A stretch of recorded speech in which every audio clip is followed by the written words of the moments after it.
Hello. Thank you so much for such a kind introduction. I am Dr. Nilam Gada, and I am going to tell you why everything that we have been told about addictions has probably been wrong. I am not here to tell you to go and say no to addiction, but I am here to tell you how everything, every time that we have been told is always the half-truth. Now raise your hands in case if you have come across someone struggling with addictions. Nice.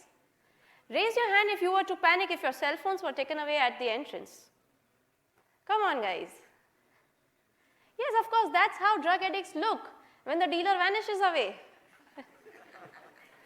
Right. So the point here is that are we actually becoming the fourth monkey who are trapped into the screens, never present in the moment, or I should say moments? To start with, the first myth buster is that I am in complete control of myself, I am not an addict, and I can never be an addict. That's the first lie that we tell ourselves. And I think one of the major reasons why this debate is so charged is because it runs through the heart of each and everyone present here. Everyone in the room has a bit of them that looks like an addict. And despite of years of awareness efforts, the addictions among the youth have been increasing alarmingly, and we have been failing terribly. Honestly speaking, the question has been haunting me that why are we carrying on the same approach which doesn't seem to be working?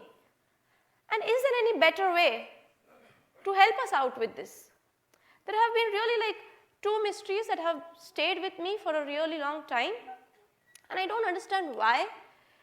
But I was kind of afraid to look into them for a pretty long time. The fact that year after year, throughout my lifetime, year after year, I have been seeing addictions increase in all the parts of the world. And why is it becoming increasingly hard and difficult for people like me to keep other people away from different type of addictions? Addictions has been cutting across all age, gender, socio-economic status and literacy levels. Irrespective of the race or the caste, it has been crossing oceans and different continents. The fear of addiction bothers the educated mother, it bothers the uneducated mother, it bothers the mother who is working, it bothers the homemaker, it bothers the mother of a 3-year-old child, and it does bother the mother of a 25-year-old child.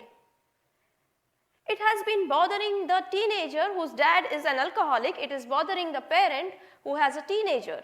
It has been cutting across or echoing across all generations. And that's when I realized that maybe we are trying to solve the wrong problem. Is there anything else, other than addiction that cuts across all demographics? Irrespective of the language we speak, or even if you are a tribal in the rural area, or whether you are in the busy bustling street of Mumbai. But humans do have these natural physical needs that cuts across everything, just like food, clothing, shelter, clean air. But humans also crave for psychological needs. And just like addiction, how it crosses across age, gender, geography, and beyond. I think, my dear friends, it is love that crosses across everything. Do you think that addiction and love have a similar universal truth? They have the same pattern. And then it occurred to me that is it that addiction is a phenomenon of bonding? Do you think so? Because probably there is a higher chance that if we dig further, I can tell you certain facts which actually will blow your mind. And the point is that everything that we know about addiction, or we think we know about addiction, or probably whatever has been told to us about addiction is probably wrong. And we will have to change a lot of things the way we think, but let's start with what we think. And most of our notions and concepts of addiction are based on a famous experiment that was conducted back in 1920. A rat was taken in an empty cage, and the cage had 2 bottles of water, one filled with plain normal water, the other had drug-laced water. The rat repeatedly went to the drug-laced water, overdosed himself and ultimately died. Simple, huh? Drugs are addictive, drugs are dangerous, end of story. However, in 1970, Professor Alexander from Canada came along and noticed that you are keeping the rat in an empty cage. He has nothing to do except for use the drug. Let's try something different. So he built up a cage and called it as a rat park, which was like heaven to rats. It had a lot of colorful balls, colorful tunnels, a lot of mice, other mice, lot of friends, cheese, toys, etc. And what they noticed was astonishing, that almost none of the rats repeatedly took those drug water, at least not compulsively. Those who incidentally or accidentally went on to have it once also did not go back to it because they were distracted by the different activities that were there in the cage. So here we go from 100% overdose to 0% overdose, and looks like social connections and purpose are the real antidotes. The point that I am trying to make here is, we are humans with infinite possibilities. Do not live in an empty cage. Still skeptical, you may say that's a rat thing, that does not apply to us.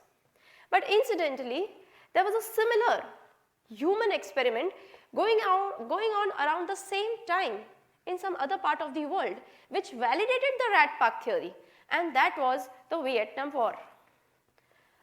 20% of American soldiers that were stationed in Vietnam were actually addicted to heroin. The US feared return back of thousands of addicts. However, post-war, a study revealed that 95% of these soldiers never took drugs again. No withdrawals, no relapse, no rehabs. Why? Because they actually turned back to their family, their connection, their bonding, and their purpose. Humans have a natural need to bond, if not to people, if not to relations or creative activities, they are bound to bond to substances, social media, gaming, pornography, gambling, etc. Addiction is not a moral failure. It is not a lack of willpower. It is a disease and not a choice that the person makes. It is not a failure of character or grit. However, the first puff, the first peg, and the first pill that anybody tries might be out of choice. Maybe under peer pressure, maybe under curiosity.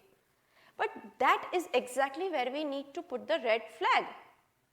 The red flag particularly because addiction actually completely messes with your brain and its reward system. The very organ which puts you at the top of the hierarchy in the animal kingdom. The very brain that helps you build dreams, make a choice, lead the pack, innovate, hustle, vibe, and love. That same organ starts working against you.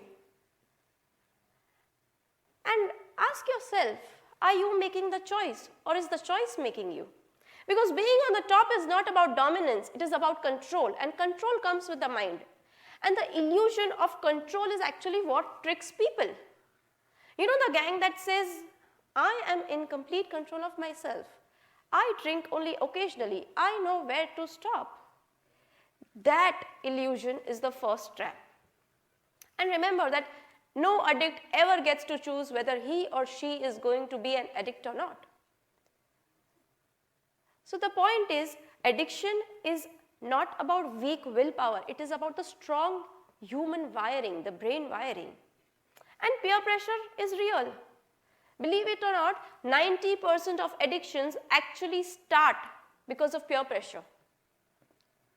It doesn't come with a warning label, but it definitely comes with like a ripped jeans, fake accent, and offering you a puff, you know, like a VIP pass to a cool club. That's how peer pressure feels. However, what if the teens are well equipped with refusal skills, if they are scripted well for them? What if we actually build a wonderful rat park for them? What if as parents they play as role models and show the teens, show the youth that there are better, healthy, alternative ways to celebrate life?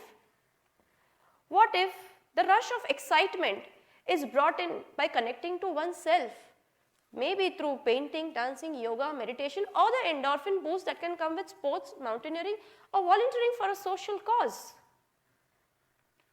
But unfortunately, loneliness has become an epidemic in our society.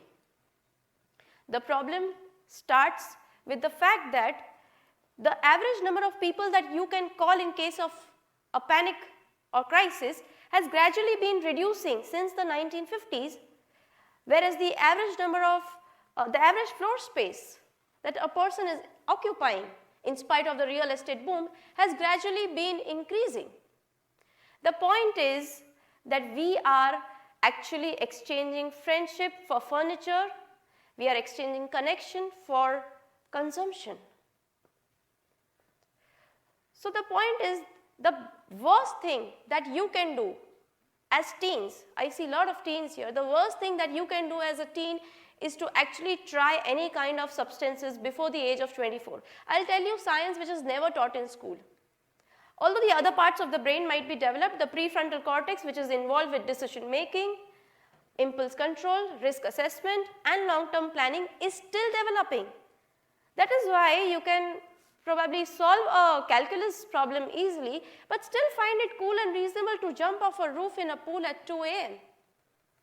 If you try to bombard your brains with any kind of addiction or substances before the age of 24, your brains are impacted and they actually show learning difficulties, cognitive skills are impaired, and the earlier you start, more harder it is to come out and more is the damage.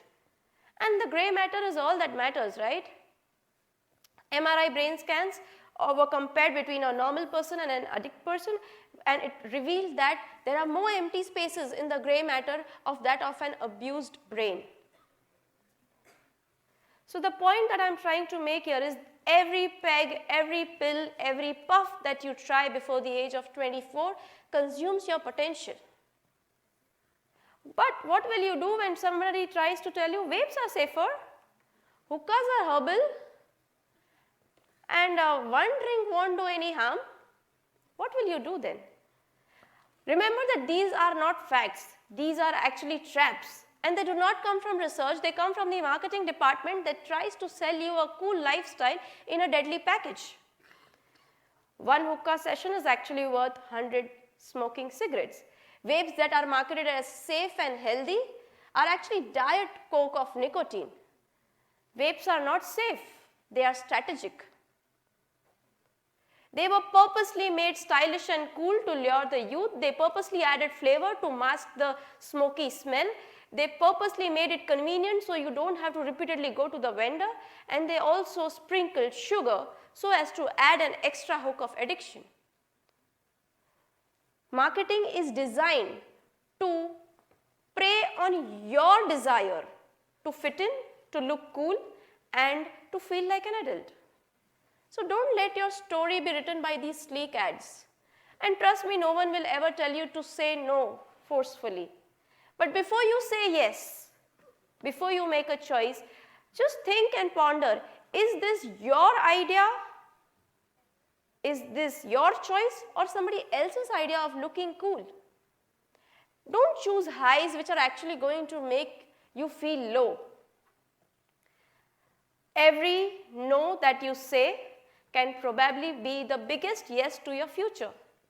So whenever you choose wisely, choose not with curiosity but with knowledge. Choose every time with your mind and not under pressure. So let your story not be about how you got hooked, but how you lived with freedom and joy. And let every time it be about how you choose every step for your future. So let's give ourselves a huge round of applause for coming here today and choosing purpose over poison. Thank you so much.